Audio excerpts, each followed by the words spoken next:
The program is called Quiet Skies. Federal air marshals following 2 to 3 dozen Americans every day through airports and onto planes, even sitting right next to them. The marshals told to report back if the traveler changes clothes in a restroom, perspires excessively, fidgets, trembles, or stares, uses a phone or computer.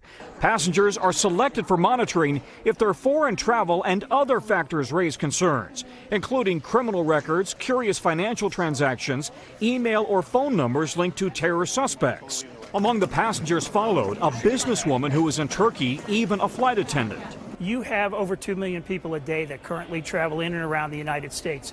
You're looking for a threat that's so small, it's less than a needle in the haystack. The TSA tells NBC News the primary purpose of this program is to ensure passengers and flight crew are protected during air travel.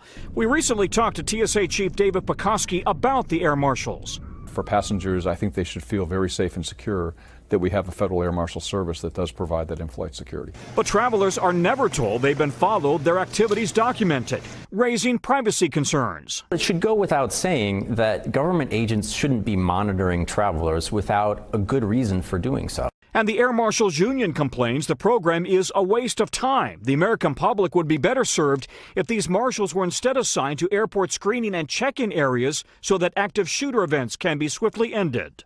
Tom Costello, NBC News, Washington. Hey, NBC News fans, thanks for checking out our YouTube channel. Subscribe by clicking on that button down here and click on any of the videos over here to watch the latest interviews, show highlights, and digital exclusives. Thanks for watching.